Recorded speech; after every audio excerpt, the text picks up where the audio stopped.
वजीर सेहत हरीश राव ने आज रियासती असम्बली में वक्फा सवालात के दौरान टीआरएस अरकान असम्बली के पूछे गए सवाल का जवाब देते हुए बताया कि मरकजी हुकूमत ने मुल्क भर में नए मेडिकल कॉलेजेस को मंजूरी दी है, लेकिन तेलंगाना को एक भी नया कॉलेज मंजूर ना करते हुए तेलंगाना के साथ सौतेला सलूक किया। उन्होंने बताया कि इसी तरह मुत्तहदा रियासत आंध्र प्रदेश में भी कांग्रेस ने तेलंगाना में सिर्फ 3 मेडिकल कॉलेजेस कायम किए थे, जबकि तेलंगाना की तश्कील के बाद वजीर आला चंद्रशेखर राव ने सिर्फ 6 साल में 33 नए मेडिकल कॉलेजेस का क़याम अमल में लाते हुए नशिस्तों में 4 गुना इजाफा किया।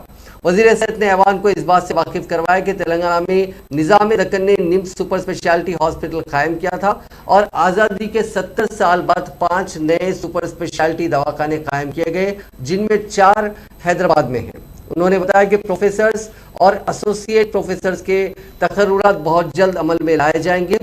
साथ ही उन्होंने बताया कि MBBS के साल अव्वल में तालीम का आगाज माह जून या जुलाई से होगा। इसमें नए कायम करदा 8 कॉलेजेस शामिल हैं। ప్రతిపాదనలు పంపినా కూడా కేంద్రం మన రాష్ట్రం మీద ఒక చిన్న చూపు చూపుతూ తెలంగాణ రాష్ట్రానికి వాళ్ళ కేంద్ర ప్రభుత్వం తీవ్రమైనటువంటి అన్యాయం చేయడం జరిగింది అధ్యక్ష అదే విధంగా ఈ రోజు కాలేజీ సీట్ల సంఖ్య కూడా మనం ఒకసారి గమనిస్తే అధ్యక్ష మరి కాలేజీలు పెరగడంతో పాటు రాష్ట్రం ఏర్పడ్డ నాడు మన తెలంగాణ రాష్ట్రంలో ప్రభుత్వ రంగంలో కేవలం 700 మెడికల్ కాలేజీ సీట్లు మాత్రమే ఉండేది అధ్యక్ష। కానీ ఈ రోజు ఆ 700 సంఖ్య వచ్చే ఆర్థిక సంవత్సరం విద్యా సంవత్సరంలో 2850కి మనం పెంచుకోవడం జరుగుతా ఉంది। అంటే 4 రెట్లు MBBS సీట్ల సంఖ్య పెంచిన ప్రభుత్వం ఇవాళ టీఆర్ఎస్ ప్రభుత్వం। 700ను 2850కి తీసుకుపోయినాం అధ్యక్ష।